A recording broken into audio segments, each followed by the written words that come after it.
প্রত্যেকটি জায়গায় আল্লাহ পাকের কুদরত আছে। কি আছে? আর আমাদের আল্লাহর রহমতের তকদিরের উপরে ঈমান আমাদের বহু পেরেশানিকে সমাধা করে দেয়, যে আল্লাহ পাকের ইচ্ছা, আমি বন্দা, আল্লাহ পাকের পক্ষ থেকে যা হয় তা। এটার কারণে আল্লাহর রহমতে বহু পেরেশানি আল্লাহর রহমতে এনে শেষ হয়ে যায় আল্লাহ পাকের ফজলের কারণে। যাই হোক, বলতেছিলাম এই ধরনের যদি কোনো বিষয়গুলো আসে তাহলে এখান থেকে আল্লাহ পাকের মারফতের বিষয়গুলো অর্জন করা দরকার। দেখো, আল্লাহ পাকের মারফত অর্জন, যে আল্লাহ পাকের কুদরত একটা সর্ব ঊর্ধ্বে আছে। আমি চাই না এটা ঘটে গেছে, আমরা চাই না এটা ঘটতেছে, ওরা চায় না এখানে ঘটে গেছে। এটাও তো আল্লাহ পাকের একটি কুদরতের বিষয়। আমরা যেটা চাই সেটা যদি ঘটে তাহলে তো আর কুদরতের বিষয়গুলো সাধারণত কি সামনে আসে না। এটা কুদরতের বিষয় আল্লাহ পাকের। এই কারণে 1 নম্বর এই বিষয়গুলো থেকে আমরা আল্লাহ পাকের কুদরতের প্রত্যক্ষদর্শী হওয়ার চেষ্টা করব। 2 নম্বর, আমাদের গুনার কারণে, আমার গুনার কারণে এগুলো হইতেছে, তওবা ইস্তেগফার করতে থাকবে। আমার গুনার কারণে বেশি বেশি তওবা, বেশি বেশি ইস্তেগফার।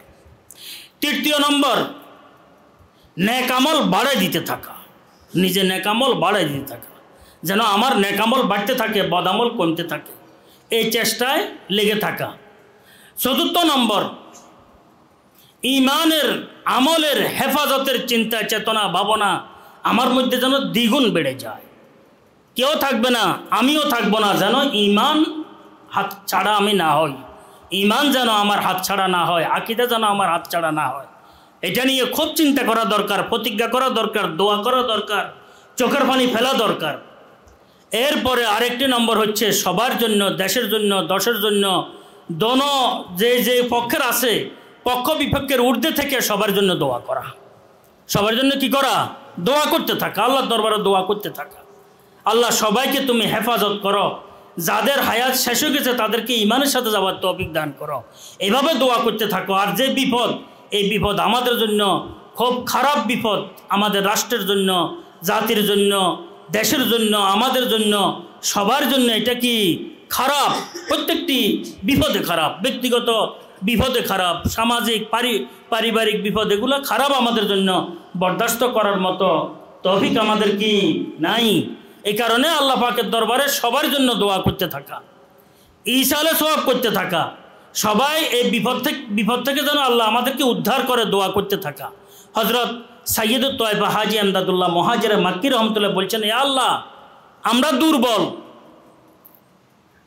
নেয়ামতে অসুস্থতাকে আল্লাহ তুমি সুস্থতার নেয়ামতে পরিবর্তন করে দাও। এই সমস্ত বিপদ আপদ এগুলো আমাদের জন্য বড় একটি বিষয়, কিন্তু আমরা এটা তাহাম্মুল করার, বরদাস্ত করার মতো শক্তি আমাদের নাই।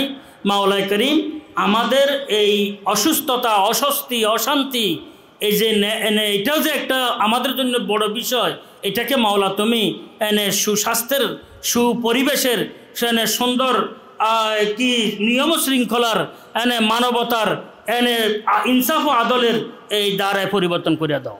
এটা নিয়মিত দোয়া করতে থাকা।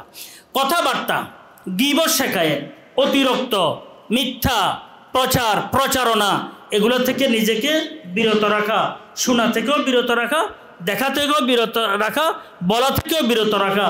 ফায়দা এমন নাই, লাভ বলতে কিছু নাই। দোয়ার মধ্যে লাভ, আল্লাহর দিকে মুতাওয়াজ্জিহ হওয়ার মধ্যে কি আমাদের লাভ, অন্য কোনো কি নাই।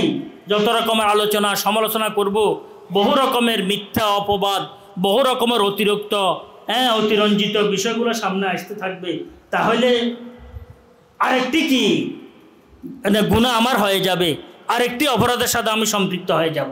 এই কারণে একদম নিজের হালে নিজে থেকে সবার জন্য দোয়া করতে থাকা, আল্লাহ পাকের সাথে সম্পর্ক বাড়াই দিতে থাকা, কান্নাকাটি করতে থাকা, আল্লাহ পাকের দরবারে দোয়া করা, আল্লাহ আমার অসুস্থতার নেয়ামতকে তুমি সুস্থতার নেয়ামতের দ্বারা পরিবর্তন করে দাও। আল্লাহ পাক সবাইকে তৌফিক দান করেন।